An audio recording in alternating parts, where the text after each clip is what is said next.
국민 스타라고 말씀하시니까 뭐 선거가 치열해서 선거 네. 관심이 많으셔서 네. 아마 더 그렇게 생각하시는 것 같은데요. 뭐 조금 쉬었다가 또 들어오면서 그러면서 오히려 조금 이제는 좀 이렇게 정치를 한 발 떨어져서 본 그 경험을 다시 녹여낼 수 있는 것 같아서 저한테는 새로운 출발이 제2의 초심이 또 다른 정치 발전에 좀 도움이 되는 원동력이 되지 않을까 생각합니다. 네, 그렇습니까? 경찰 수사 결과 네. 부분에 대해서는 이제 전혀 터무니없는 이야기라는 게 밝혀졌고요. 애시당초 저는 사실 너무 터무니없는 이야기라서 저희가 이제 그 당시 좀 미숙하게 대응한 부분도 있는데요. 뭐 지금 그게 그거가 이제 선거 결과를 그런 탓으로 돌리기보다는 제 탓으로 생각하는 게 제일 현명한 것 같더라고요. 뭐든 평소 하고 싶었던 일을 조금 더 여유 있는 시간에 충분히 할 수 있어서 좋았고요. 특히 작년 1월에 제가 세계 스페셜 올림픽 연계 대회를 대한민국에서 개최하지 않았습니까? 그래서 평창에서 개최를 했는데요.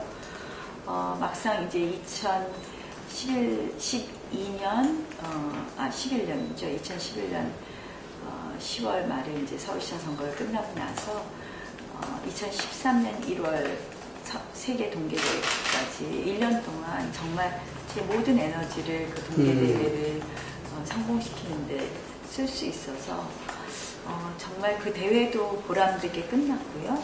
그리고 대회가 성공할 수 있었던 것 아닌가 이런 그 작은 생각합니다. 그래서 저한테는 어떻게 보면 이런 걸 좀 제대로 해봐라 그런 기회를 주신 거 아닌가 이런 생각이 제가 슬로건 공모를 했었고요. 제가 원래 국회에 있을 때 장애아이 위켄이라는 연구단체를 2004년에 처음으로 만들었었습니다. 그 단체에 이제 장애아이도 할 수 있다 이런 거였는데 거기서 이제 발전된 슬로건이라고 보시면 될 것 같고요. 그래서 Together We Can이라는 게 이제 장애인과 비장애인만이 함께하면 할 수 있는 것이 아니라 우리 사회 모든 영역에서 필요한 정신문화 가치가 아닌가 이렇게 생각을 해요. 그래서 저는 예전에는 우리가 워낙 치열하게 살고 경쟁적인 사회잖아요, 대한민국이. 그게 대한민국을 이렇게 발전하는 원동력이었다면 이제는 좀 이제 대한민국이 좀 성숙해져야 되는데 거기에 핵심 키워드는 이제 협력이 아닌가. 결국 같이 해야지 잘할 수 있는 거지.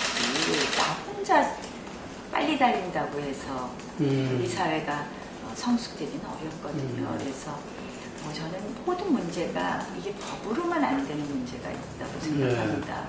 예전에 우리가 대기업, 중소기업 상생 문제 나왔을 때 법으로 해결을 해보려고 법을 만드니까 오히려 부작용이 많고 법을 조금 잘못하면 위헌성이 있고 이렇거든요.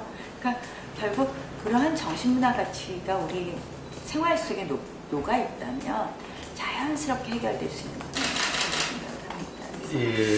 이제는 좀 투게더 위켄이 우리 사회에 좀 정신 가치가 되었습니다.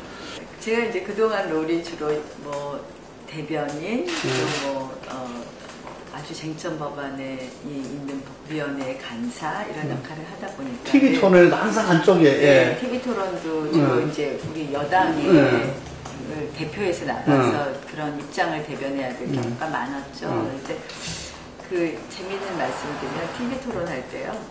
하고 나서 제가 막 그냥 야당 의원들 이야기하는 거에 대해서 귀 닫고 우리 논리는 이렇습니다. 우리 논리를 열심히 이야기한 날은 당의 칭찬 전화가 막 쇄도해요. 토론 시원하게 잘했죠. 근데 제가 고개 끄덕거리고 뭐 그런 점도 있지만 이렇습니다. 이렇게 얘기를 하면요.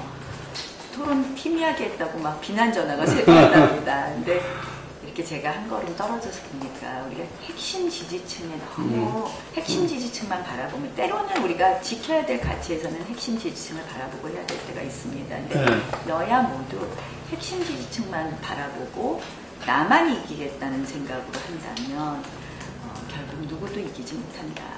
결국 국민들이 보기에는 이게 윈윈 게임이 안 되고 양쪽 다 결국 지는 게임이 된다고 생각을 하거든요. 그러니까 제가 사실 이제 이 뭐 요새 여러 가지 이슈를 보면요.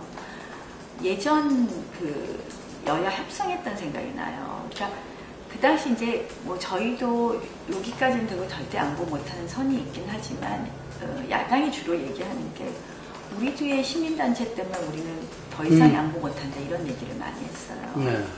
그래서 이제는 조금 여야 모두 더 가운데 있는 넓은 국민들을 좀 바라보고 하는 정치를 해야 될 것이고 그것이 뭐 요새 뭐 여러 가지 협치 얘기도 나오고 연정 얘기도 나오고 같은 일맥이라고 생각을 하고요.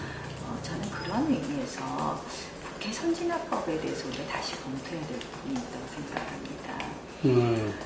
이제 국회 선진화법을 많이들 이제 뭐 이게 뭐 결국은 그동안의 폭력국회, 우리가 소위 말하는 동물국회를 막기 위해서 이 수단이 밖에 없다 하는데 좀 급하게 만들면서 좀 구태의한 부분에 있어서 좀 문제가 있는 것도 있고 실질적으로 여야가 정치를 하다 보면 이게 정치잖아요. 정치는 예스와 노만 있는 게 아니라 O 아니면 X만 있는 게 아니라 중간 영역이 그렇죠.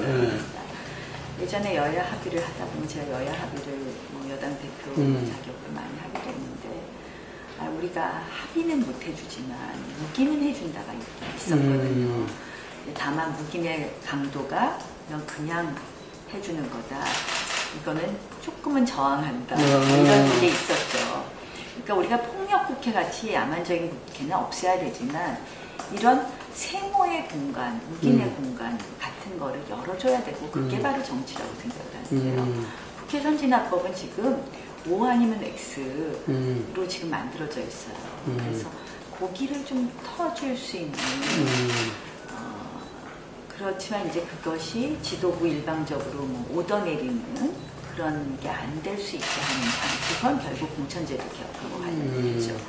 그런 게 필요하지 않을까 이런 생각을 하고 혁신위가 저는 이제 뭐 한국형 뭐 오픈 프라이머리 얘기하고 또 하시는데 그 두 가지를 좀 잘 축을 만들어서 이게 한국형 오픈 프라이머리 저는 이제 그 당시에 여야 동시 완전 국민 경선 그렇죠. 법안을 하고 있었습니다. 그러니까 요거랑 이거랑 잘 만들어 가면 저는 좀 우리 국회가 동물 국회도 아니고 식물 국회도 아닌 그런 건설적인 국회가 되지 않겠습니까? 저는 필요하다고 생각을 합니다. 물론 이제 국정 철학을 공유해야 되는 부분이 있기 때문에 저는 지방자치단체에서 연정은 굉장히 필요하다고 생각해요. 이거는 사실상 행정의 영역만 있는 거거든요. 근데 중앙 이제 그러나 이제 국가 정부에서는 조금은 그 부분이 좀 다른 부분이 있긴 합니다. 그래서 국정 철학을 공유해야 되는 부분은 있다고 생각을 하는데 그러나 이제 조금 더 폭넓게 인사를 해야 되고 이런 부분에 대해서는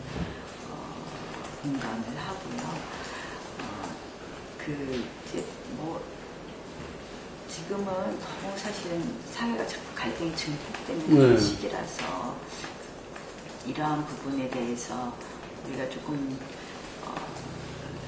갈등이 증폭될 때 어떻게 해결해야 되느냐 그거에 대해서 조금 정부도 좀 더 적극적으로 이런 부분에 좀 노력해야 되는 거라는 이런 생각도 해봅니다. 그뿐만 아니라 아까 제가 이제 말하다 이렇게 이러는데 5년 단임제 대통령의 저는 문제점이 국제의 문제점이 크다.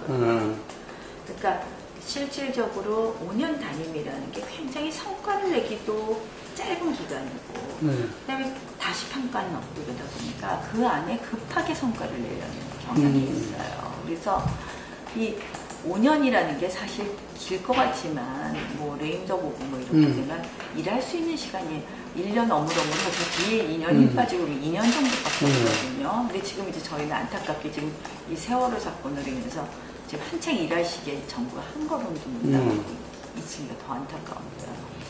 결국 5년 단임제라는 게 대통령이 일할 수 없게 만드는 지금 정부 형태가 되고 말았다고 생각을 합니다. 그래서 실질적으로 5년 단임제가 탄생하게 된 것은 우리가 그 민주화의 과정에서 어쩔 수 없는 산물이었는데 이제는 이제 그러한 어떤 뭐 독재라든지 이런 부분에 대한 우리가 이제 자신감이 생기고 이제는 뭐 사회 제도가 시스템이 이제 정착이 됐으니까 이제는 저는 그 대통령 임기에 대한 것 이런 부분에 대한 논의가 필요하지 않을까 이렇게 생각을 하고 그래서 개헌 이슈를 그냥 늘 이렇게 정권이 탄생하면 개헌 이슈를 들고 나오면 조기 레임덕 때문에 안 된다 이러고 눌러놨잖아요. 근데 그럴 것이 아니라 이제는 정말 들고 이제 꺼내서 봐야 될 때가 사실은 시작하겠다 해서 한참 할 일이 아니라요. 모든 조사는 돼 있습니다. 하려고 한다면 저는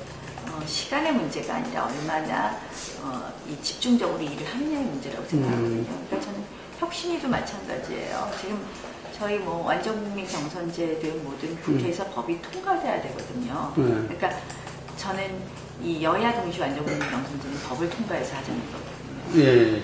그렇게 해서 뭐 여러 가지 역선택도 막고 이게 돈선거, 동원선거 같은 것도 막을 수 있다는 건데 그런 뭐 개헌 문제도 뭐 내년에 시작해서 또 뭐 이제 국회 끝난다고 할 것이 아니라 몇 개월 시한을 두고 정말 이렇게 집중적으로 해서 마무리하고 혁신위 문제도 법을 통과해야 되고 이런 여러 가지 사안이 있으니까 집중적으로 해서 끝내고 이렇게 해야 될 때가 그러셨을 것 같아요. 고맙스러우셨을 것 같고 이렇게 참석자의 구성도 그랬고요. 조금 당으로서는 좀 안타까웠을 것 같습니다. 너무 장기화된 것에 대한 그런 표시시죠. 뭐 사실 그동안은 야당이 또 우리가 협상하고 얘기할 야당 파트너도 없고 야당의 내용을 겪었죠. 그래서 다행이라고 생각해요. 비대위원장 이 선출되셔서 다행이라고 생각을 하고요. 결국은 저는 뭐 여야가 끝먹는 대화를 하긴 해야 되겠지만 이 부분에 대해서 이제 우리가 정리할 건 또 정리해야 될 때가 되지 않았나 이렇게 해서 좀 세월호법을 정리해 가면서 우리가 해야 될 일은 해야 되는 트랙으로 갈 수밖에 없지 않나 이렇게 생각을 합니다. 이 여당의 입장과 야당의 입장이 그래도 잘 타협된 게 저는 2차 타협안이라고 생각을 하거든요. 박영선 원내대표도 야당의 입장과 시민단체 입장은 다 골고루 듣고 사실상 이 정도면 우리가 실리를 취할 수 있다 해서 받은 거고요. 여당은 이 정도까지는 양보를 해도 명분을 잃지 않겠다 해서 실리는 야당과 유족에게 있고 명분은 여당이 갖고 있는 그런 형국이었다고 생각을 합니다. 그래서 사실 뭐 이제 더 이상은 대화하지 말아라 이런 것은 뭐 이런 가이드라인을 주신 건 아니라고 생각합니다. 대통령께서. 근데 이제 표현하는 방법에 있어서 이제 국민들께서 조금 당황스러웠던 게 있었지 않나 이런 생각을 하는 거고요. 그래서 저는 뭐 지금 어느 게 뭐 무슨 안이 있다, 안에 대해서 자꾸 이렇다 저렇다 얘기할 때는 아니라고 생각해요. 뭐 이거는 주자, 뭐 저거는 말자 이걸 얘기할 때는 아니고요. 뭐 계속적인 대화는 필요하지만 이제는 어느 시기에 되면 이 부분에 대해서 이제 정리를 여야가 해야 되지 않는가 그런 생각을 합니다. 대한민국 정당이 결국은 이제 저는 YSDJ 시대 이후에는 어느 누구도 지분을 가진 지금 이제 지도자는 없었다고 보거든요. 어떻게 보면 박근혜 대통령이 마지막 지분을 가진 지도자라고 생각을 합니다. 그런데 지분을 가지지 않는 지도자가 자신의 의지에 따라서 자신의 친소관계에 따라서 공천권을 휘두르고 거기에서 일어났던 폐해들이 연속적으로 발생했다고 생각을 해요. 그러니까 결국 국민의 뜻이 아니라 결국 소수 권력을 가진 사람들에 의해서 좌지우지되면서 계속도 그 권력은 바뀔 수밖에 없는 그런 상황에서 문제가 있었다고 생각을 하고요. 그렇기 때문에 정치가 좀 더 국민을 바라보는 정치가 되기 위해서는 그 출발은 저는 역시 공천제도의 개혁이라고 생각합니다. 그래서 그 YSDJ 시대는 국민들이 그분들에게 모든 걸 인도스한 때라고 생각할 수 있지만 지금은 뭐 김무성 당대표가 마음대로 하셔도 됩니다 이렇게 국민들이 인도스한 건 아니라고 생각합니다. 그렇죠. 그래서 이제는 이제 이 정치가 바뀐 거죠. 대한민국의 정치가. 그러면 이제는 대한민국의 정치 상황이 바뀐 거에 맞는 이제 옷을 입어야 된다고 생각합니다. 뭐 겉으로 드러내놓고 싸우는 게 꼭 뭐 당청관계와 긴장관계를 하는 게 아니고 여당이니까 네. 청와대 정부 여당이 다 힘을 합쳐서 국정을 안정적으로 끌고 가야 되는 거죠. 그래서 저는 이게 청와대가 하라는 대로 하는 거 아니야 이렇게 자꾸 얘기하실 게 아니라 뭐 거기에 대해서 크게 밖으로 샤우팅하는 게 아니라 내부적으로 조율을 잘하는 게 더 중요한 거라고 생각을 해요. 밖으로는 뭐 청와대하고 여당이 너무 사이가 좋아. 그렇지만 그게 내부적으로 조율이 돼서 제대로 나온 의사 결정이라면 그게 더 바람직하다고 생각합니다. 그런 것도 미리 조율이 됐어야 됐겠죠. 네. 미리 좀 추경호 부총리도 충분히 당하고 설명을 좀 하고 또 당도 여기에 대해서 해서 좀 조율들을 하고 하면 더 좋았겠죠. 거기선 전 최경호 부총리 쪽 의견이 맞는 거 질문해야 돼요. 저는 그쪽 처방책에 한 표 던집니다. 실질적으로 지금 이제 어쨌든 경기를 좀 움직여야 될 때가 됐거든요. 월화수목 금금금이라고 있어요. 그래서 저 토요일 날 아침 9시부터 12시까지 민원회를 하는데요. 뭐 역시 현장에 답이 있다고 지역 주민들 이야기 많이 들으면 또 배우는 것도 있고요. 이제 뭐 평소에도 지역에 이제 짬나면 계속 갑니다. 주중에도 또 일요일도 가고 하는데 또 토요일 날은 시간을 정해놓고 저희가 월화수목금은 회의가 있으니까 정하기가 어렵잖아요. 그래서 오시라고 굉장히 좋더라고요. 저도 좋고 지역 주민들도 굉장히 좋아하시더라고요. 서울시에서는 저희가 야당이잖아요. 시내 서울시 안에서. 그래서 이제 좀 아마 서울시로서도 정부와 같이 해야 될 일들이 좀 있을 거예요. 그래서 그런 부분은 좀 저희가 이렇게 역할을 해서 서울시의 발전에 조금 새누리당 의원들도 참여할 수 있는 그런 길을 좀 만들어 보려고 봤어요. 근데 아직은 저는 뭐 기회가 주어진다는 것이 참 애매한 이야기인데요. 사실은 저는 다시 들어오면서 좀 천천히 정치를 천천히 좀 다지면서 해야 된다는 생각을 많이 했어요. 그래서 그전에 너무 이렇게 뛰어왔으니까. 네, 너무 그래서 좀 많이 좀 생각하고 또 저를 잘 닦아서 훈련해서 조금 일단은 좀 전체적으로 좀 천천히 더 국민 속으로 들어가면서 보려고 다들 요새 많이 힘드시다고 합니다. 또 한쪽에서는 어떤 소리가 나오고 한쪽에서는 또 어떤 소리가 나오는데 저도 지역을 다녀보면 여러 가지 이야기 듣습니다. 뭐 정치가 국민에게 희망을 드려야 되는데 정치가 국민에게 걱정을 드린다고 말씀하시더라고요. 이제 정치권에서 저희가 다 해결해 드리겠습니다 이렇게 말씀드리는 것은 오히려 맞지 않을 수 있을 것 같습니다. 저희가 열심히 듣고요. 하라 하시는 대로 잘 따라서 하나하나 좀 여러분들 걱정 없도록 그렇게 해보도록 하겠습니다.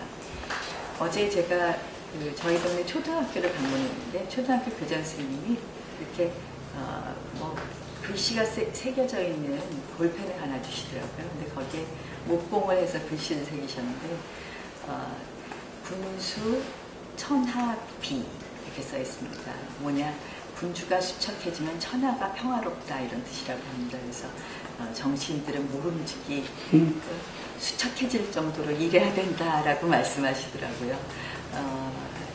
제가 할 수 있는 자리에서 최대한 열심히 일하도록 하겠습니다. 그 열심이라는 것이 결국 더 많은 소통을 통해서 우리 정치가 덧셈의 정치가 될 수 있도록 하겠습니다.